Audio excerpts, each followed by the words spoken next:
Hello， 大家好，我是正正，欢迎回到我的频道。因为做了几期核辐射事故，被许多新的朋友认识，所以我也被好多人称作为辐射区 UP 主。感谢各位打赏给我这个拉风的称号。那么今天我们再来讲一个屌炸天的人，还是和辐射有关，所以各位先准备好3连，做好防护措施，免得身在福中不知福了。哈哈，开个玩笑。在视频开头先问大家一个问题，在你17岁的时候，你都在干什么？可以在弹幕里或者评论区告诉我。可能有些小伙伴还不到17岁，那可以说一下自己对于17这个年纪的憧憬。应该大多数人都在认真读书，希望能够考一个心仪的大学，到时候就可以放飞自我了。或者还有背着同学和老师，偷偷和隔壁班的女同学发展一段地下恋，商量着一起报考同一所大学。这些美好的青春却都没有发生在这个美国人的身上。此时此刻，他在自家后院里建造了一个核反应堆，还把附近的地区都搞得充满了放射性。令人震惊的同时，人们也不敢相信这是一个青少年自己搞出来的。没错，那一年他也17岁。当我还在没日没夜的背诵化学公式的时候，人家就已经搞了一个核反应堆出来了。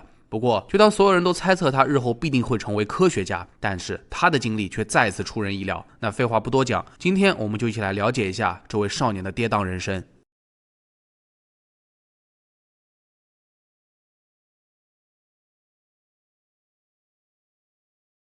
1995年的6月26日，这是再普通不过的一天了。美国密歇根州的奥克兰县迎来了一群奇怪的人，他们穿着防护装备，带着人工呼吸器，正在用电锯拆除某幢房子后院的棚屋，还把碎片塞进了一个大钢桶里面。仔细一看，上面赫然印着放射性警告标语。虽然工作人员在安抚附近的居民，但这么大的阵仗骗不过他们。原来该棚屋受到了危险的辐射。更可怕的是，该地区将近40万的居民都有可能会受此影响。然而，这一切的罪魁祸首竟然是17岁的大卫·哈恩。那要问为啥他能够酿成此次瞩目的灾难，这还得从他的童年时期说起。1976年的10月30日，大卫出生于密歇根州。然而，他的诞生并没有挽救父母的婚姻，所以当大卫还在蹒跚学步的时候，父母就因感情不和而离婚了。很快，大卫的父亲再婚了，他就跟随着父亲和继母生活在克林顿镇的一所房子内。而到了周末，他就会去母亲家里。因此，整个童年时期，大卫都过着两边跑的日子。这个满头金发的瘦小伙，小时候非常阳光，他喜欢打棒球、踢足球，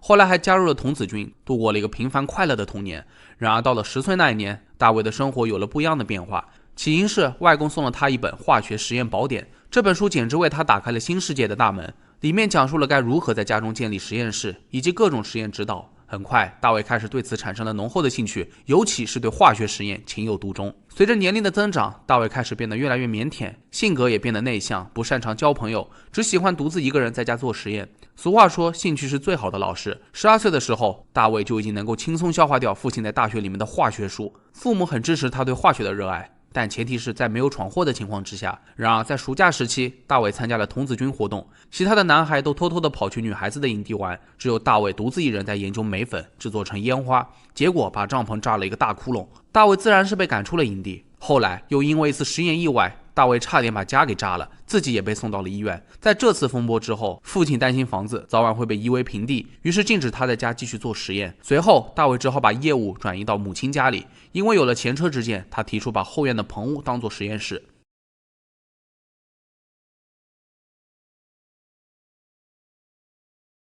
在学校里面的他严重偏科，因为大卫只对化学表现出兴趣。曾经他告诉教授，自己一生的梦想就是要收集元素周期表上的所有元素样本，这让教授对他刮目相看。由于对化学实验过分热情，大卫很少有谈得来的朋友，因为他经常会在吃饭的时候谈论食物的化学成分，所以没人能够接得上话。于是他便成为了同学口中的聊天终结者。为了能够购买更多的实验用品，大卫开始打临时工赚钱。除了上学打工，大卫的其余时间都在实验室里面。母亲不知道他在搞什么鬼，经常在棚屋里戴着防毒面具，有的时候甚至会忙到凌晨2点钟，然后进屋前把自己的衣服都丢掉。虽然这很疑惑，但母亲认为是自己不懂化学，所以经常一头雾水也就过去了。不过大卫曾经说过一句话让他印象深刻，那就是我的实验项目与创造能量有关，总有一天我们会用完石油，我想为此做点什么。1991年的5月10日，大卫被授予了原子能功勋奖章，因为他绘制了一张显示核裂变如何发生的图画。又在参观医院放射科之后，了解了放射性同位素的医疗用途，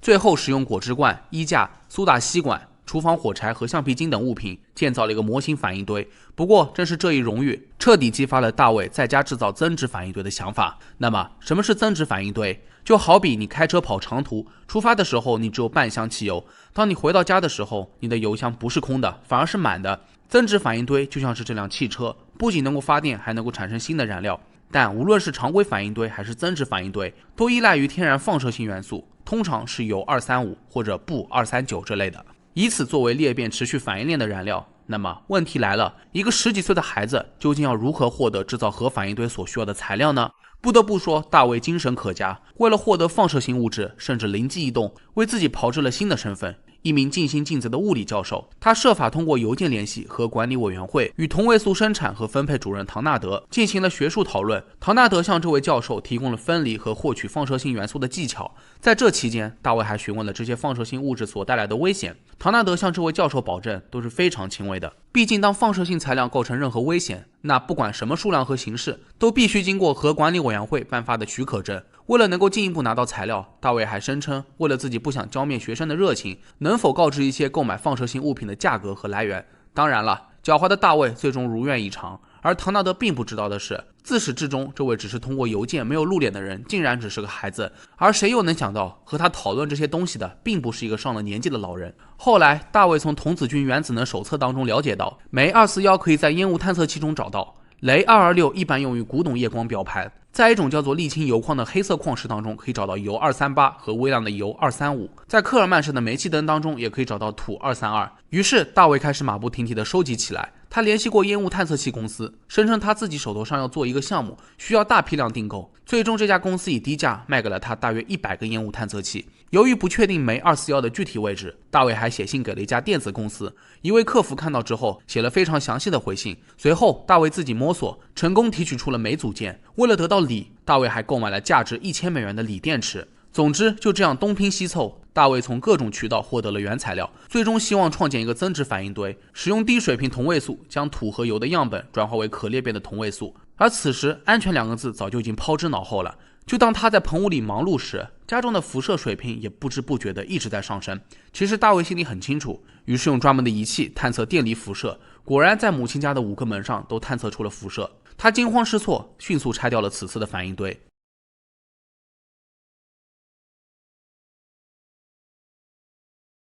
1994年的8月31日凌晨3点左右，警方接到了报案后找到了大卫，有人怀疑他偷窃。警方打开了后备箱，发现了一个上了锁的工具箱，还用胶带密封着，附近还散落着化学品、玻璃瓶等等。大卫告知工具箱里面有放射性物质，随后警方就立即触发了联邦放射应急响应计划。经过放射学家的调查，棚屋里面的污染程度已经是正常辐射量的1000倍，大风大雨等天气因素都有可能导致污染物的迁移与释放，预计会有40万人受到此次辐射的影响。10个月之后，也就是开头那一幕，一帮人来到母亲家开始清理。他母亲的房子被美国环境保护署定义为超级有害物的清理场所。而在此之前，大卫的母亲还担心自己的房子因为过多的辐射源被没收，已经事先丢掉了不少实验材料，而且只当做了常规垃圾处理。没有人知道此次辐射范围究竟有多大。最终，大卫所有的实验残骸和放射性碎片都被装入了密封桶中，集中销毁，并将其作为低放射性废物掩埋在犹他州。当时，环境署还提供给大卫进行一系列的体检，看看有无副作用。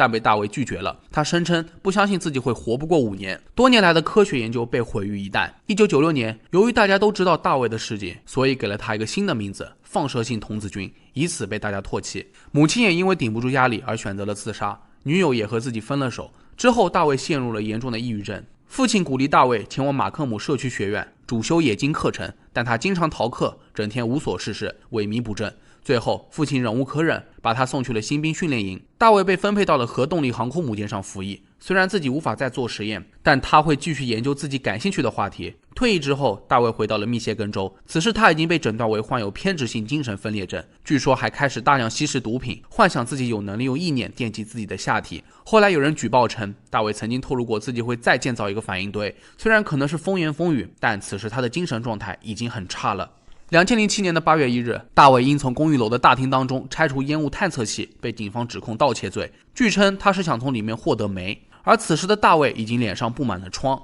调查人员认为这是当年接触放射性物质而遗留下来的后遗症。在这之后，大卫因盗窃未遂而被判处了90天监禁。法庭记录显示，由于精神问题，他在马克姆县监狱的精神病科接受治疗，所以刑期将被推迟6个月。而再到下一次有大卫的消息时，已经是2016年的9月27日，大卫去世，享年39岁。他的死因被裁定为酒精与药物的意外中毒，与辐射无关。那故事看到这里，肯定有很多小伙伴和我想的一样，大卫闯祸之后，难道没有人注意到他在核科学领域的潜力吗？为什么不去引导他接受更系统的教育，说不定能够成为一名科学家呢？可惜人生没有如果，这个头脑聪明却爱闯祸的男孩，对放射性物质的执着已经到了无法控制的地步。当科学与疯狂相融合，谁又能保证未来的事情呢？其实从一开始，大卫对化学方面的天赋或许已经可以给人类带来不小的进步了。但是闯祸之后，大卫的世界崩塌，被销毁实验残骸仿佛抽走了他的灵魂，人生也开始走下坡路，真的是可惜可悲又可叹。那好了，本期视频到这里就结束了。你们在少年时期有没有闯过让你印象深刻的祸呢？可以在评论区下方留言。如果你觉得视频做得还不错的话，也别忘了点赞、收藏和投币。我是正正，咱们下期视频再见吧。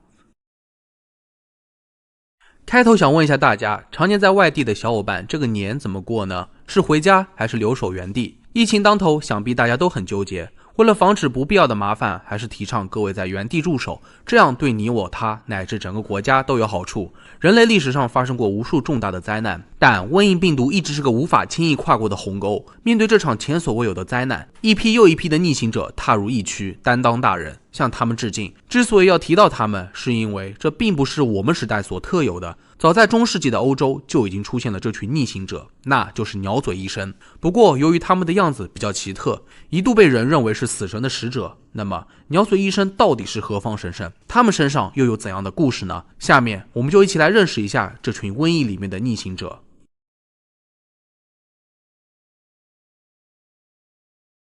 早在14世纪，欧洲爆发了鼠疫，最严重的时候，一个星期的死亡人数就能达到2000多例。昔日繁华热闹的城市一下子变成了人间地狱，因为死者的皮肤大多呈现黑色，所以也被称为黑死病。这场前所未有的瘟疫使得社会一整个大崩溃。慌乱之中，人们认为瘟疫是上帝给人类的惩罚，因此有许多教会组织民众集体祷告忏悔。殊不知人群的聚集反而让更多的人感染致死。眼看不行了，大部分人都选择了逃离，医生都找不到人可以搭把手。然而瘟疫医生就是诞生在这样的背景之下。那个时候医生普遍认为鼠疫是通过有毒的空气传播的，所以为了保证自己不暴露在其中，医生的打扮通常非常的特殊。他们会穿一件长到脚踝的黑色大衣、手套、靴子、宽边帽以及这个带有鸟嘴的面罩。我们着重来看看这个面具，嘴巴部分的形状就像是鸟喙，眼睛那里安装了2颗玻璃，乍一看好像也没有什么特别之处，其实在面罩上有2个小鼻孔，里面是一种含有芳香物质的呼吸器，也可以说是解毒剂。长长的鸟喙可以容纳干花、香草、樟脑、丁香、杜松子、龙涎香等等。在那个时代，焚香是一种非常普遍的净化空气的方法，所以医生们相信这些草药可以过滤掉瘟疫的邪恶之气，防止自己被感染。除了这身特殊的防护服之外，医生还有一个木质的手杖，用来检查病人或者拨开尸体。也许在人们的固有认知里，鸟嘴医生与瘟疫是息息相关的，所以这个面具自然也有一种不祥的氛围，人们对此都选择避而远之。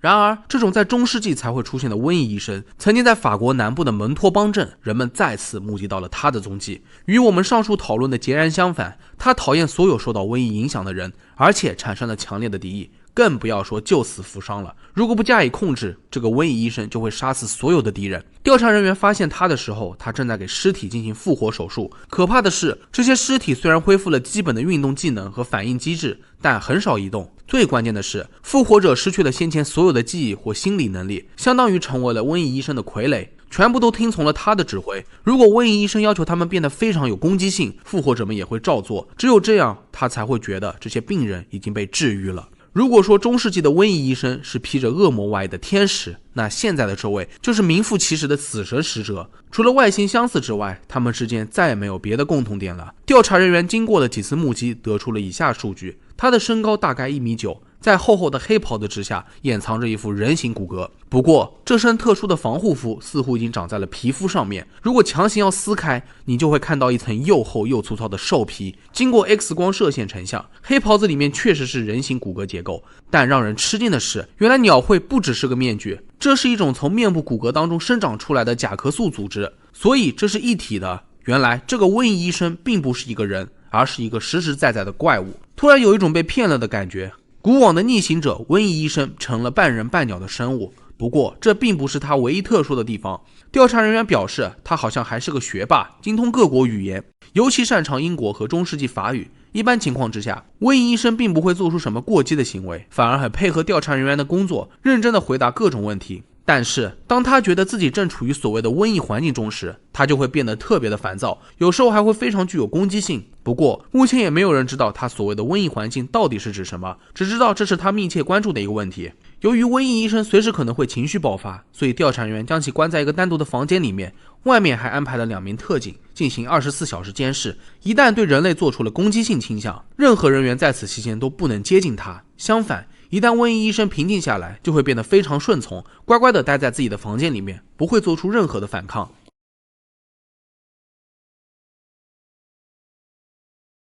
然而，为了让瘟疫医生不再出去祸害别人，调查人员发现了他的一大爱好，那就是复活尸体。所以每间隔2个礼拜就会给他提供一次刚刚去世的动物，满足他复活尸体的愿望。那么这些被复活了的动物，瘟疫医生又会如何处理呢？会不会全部成为他的傀儡，最后一同反抗？调查人员也提前预想到了这一点，于是每次瘟疫医生复活的尸体都会被转移到别的房间进行焚化处理。法医也尝试过对复活的尸体进行尸检，但没有任何特殊的发现。其实之所以要把它隔离起来，是因为瘟疫医生真实的攻击性很强，他完全不像中世纪时候的医生需要用手杖去接触病患防止感染，现在根本就是倒过来的，没有人敢接触他，普通人可能碰一下就是死。一旦有人和瘟疫医生进行的直接的皮肤接触，所有生命体的功能就会立即停止。但奇怪的是，他还会在杀人之后表现出异常沮丧和懊悔。于是很快，瘟疫医生就会迫不及待地打开随身携带的包包，拿出工具，试图对尸体进行粗糙的处理，看看能否将其复活。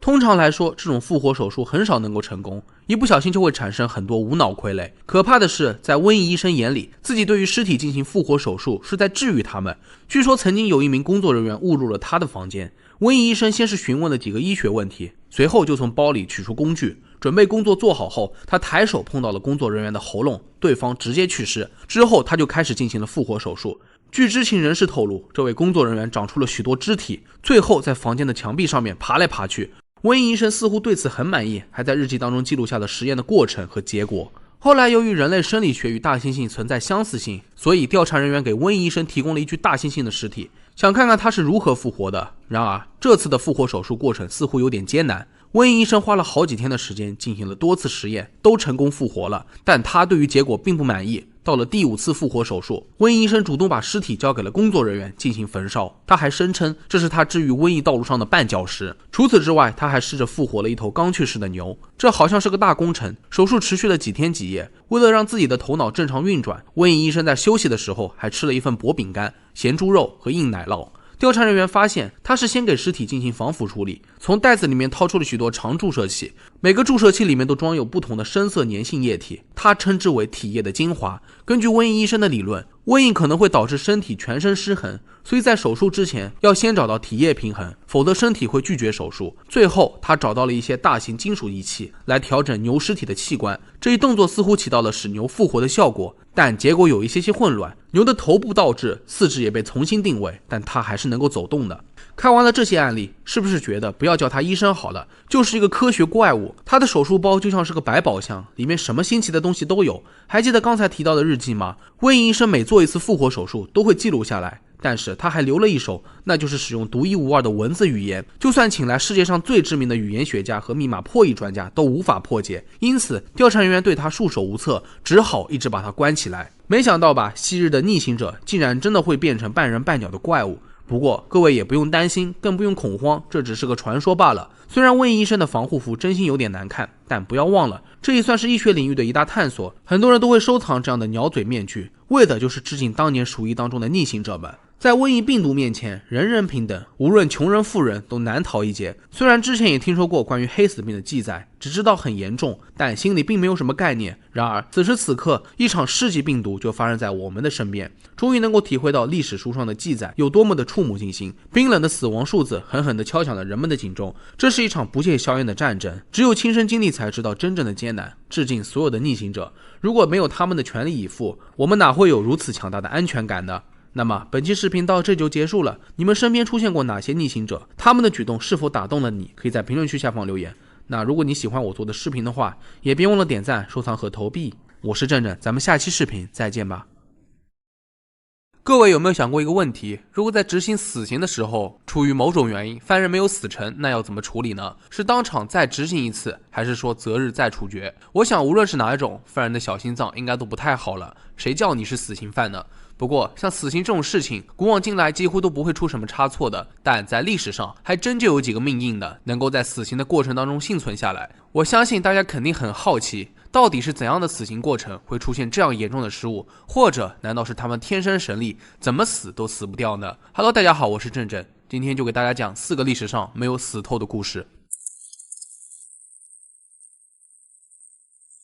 首先我们从最古老的开始讲起，在17世纪的英国，有一个名叫安妮·格林的家庭女佣，她没有经住诱惑，和主人家的孙子搞上了。到了1650年，安妮没有意识到自己已经怀孕，每天都劳累过度。有一天，她正在拌着麦芽，突然觉得身体不舒服，于是跑去了厕所，没想到竟然流产了。慌忙之中，安妮把胎儿埋在了附近的粪坑里，不料东窗事发，有人发现了死胎，还告诉了主人。1650年12月，安妮在牛津受审。因为在当时法律规定禁止未婚女性隐瞒孩子的出生，如果孩子在出生的时候或者出生后不久就死亡，那么她立刻会被怀疑犯有谋杀罪。然而尽管有医学证据表明这是一个17周的早产儿，全长还不到 0.2 米，就连助产的护士都断定当天生下来的婴儿发育不足，已经活不成了。但是由于主人家对这桩丑闻怀恨在心，于是不依不饶。而此时的公众对未婚妈妈的态度也非常的苛刻，甚至担心杀害婴儿会成为一种流行趋势，所以安妮还是被判有杀婴罪，将执行绞刑。然而到了12月14日这一天，行刑并不顺利。按照计划，安妮要在牛津城堡被绞死。她先是被吊了起来，为了尽快让自己摆脱痛苦，安妮还事先和朋友们交代过，到时候要狠心帮她一了百了。随后朋友们就拼命地拉着安妮的双腿，恨不得挂在她的身上，有人还爬去敲打安妮的胸部，试图加速她的死亡。这样的操作持续了大约半个小时，大家都相信此时的安妮已经没气了，于是把她放进了棺材，送到了解剖学家威廉博士那里。然而威廉意外地发现，解剖台上的安妮竟然还有微弱的呼吸，并没有完全死透，再加上自己也听说了她的事迹，于是善良的威廉决定要想办法救活安妮。他叫上助手帮忙，往安妮嘴巴里面灌了一些热的汤药，还把她放在了温暖的床上，不停地揉搓四肢，保持她身体的温度。随后威廉又用一根羽毛挠她的喉咙，片刻之间安妮就睁开了眼睛。他们喜出望外，不过由于喉咙受伤严重，恢复知觉后的安妮根本就没有办法说话。大约过了24个小时，安妮便畅所欲言了，她还是留下了后遗症，那就是记忆混乱。即使后来记忆恢复的差不多了，安妮也还是不记得自己被绞死的事情，也许是大脑自动回避了痛苦的回忆吧。在康复期间，安妮复活的事迹传到了法庭上，当局知道后决定暂缓执行死刑。这个时候，安妮的主人突然去世了，人们开始相信善恶有报，一定是上帝拯救了她，惩罚了主人，所以安妮才是清白的。很快当局就赦免了她。后来安妮也回到了乡下结婚，还生下了3个孩子。在那个年代，安妮处于社会底层，又未婚先孕，被判有杀婴罪，这样的身份最后能够被赦免，也真的能算个奇迹吧。如果说安妮是遇到了善良的解剖学家才得以复活，那么接下来的这位死刑犯说他是天选之子也不为过，因为他被枪击了整整9次还幸存了下来，真的是让人难以置信。他就是来自墨西哥的温塞斯劳·莫格尔。温塞斯劳是一名士兵，不幸的是在墨西哥革命期间，他被指控为叛乱分子，直接被判处了死刑。温塞斯劳想上诉，但所有的努力都是徒劳，因为他只不过是数百万战争牺牲者之一，没有人会管他的死活。在行刑前，温塞斯劳和战友们排成一列，抽完了最后一根烟就要上路了。1915年3月18日，8名联邦士兵向蒙着眼睛的囚犯开始射击，每人被开了8到9枪。最后，当他们身体倒下后，上校还会走过去，往脑袋或者心脏部位再补一枪，造成致命一击。但就当所有人都以为这将必死无疑的时候，温塞斯劳竟然奇迹般的幸存了下来。他根本就没有死，为了活命，身中9枪的温塞斯劳强忍着痛苦，一动不动地倒在地上装死。等士兵们离开后，温塞斯劳才艰难起身，逃到了3个街区以外的教堂。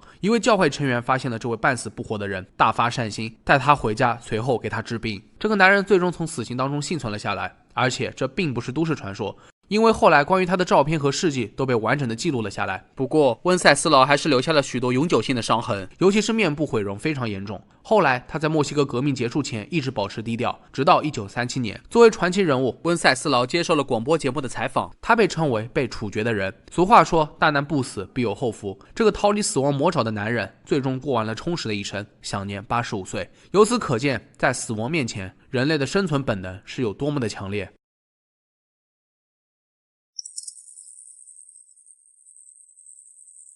一个少年坐上了电椅，都奇迹般的活了下来，是他有神功还是另有隐情呢？下面让我们一起来认识一下这位年轻的死刑犯威利·弗朗西斯。1944年11月，在美国路易斯安那州的圣马丁维尔发生了一起谋杀案，死者是当地德高望重的白人药剂师，凶手未知。警察调查了2个月，依然都没有头绪。为了能够尽快破案，平息此事，治安官和警察局局长达成了一致，随便交出一个犯人就可以了。而这个倒霉蛋就是威利。当时威利正在看望自己的家人，结果因涉嫌贩毒而被警方逮捕。不过警方并没有找到任何与毒贩有关的证据，不过他们还是询问了有关药剂师谋杀案相关的问题。随后警方破案如有神功，据透露，他们不仅在威利身上找到了死者的钱包和身份证，他也顺利认罪，签署了谋杀供词，但实际上这些都是警方伪造的，而且他们还否认有任何胁迫的行为。就这样，一个黑人站在了满是白人的法庭上，就连他的律师都是白人，欲加之罪何患无辞。即使威利死不认罪，他们也是有法子的。最终威利还是被扣上了杀人犯的帽子，等待着死刑的到来。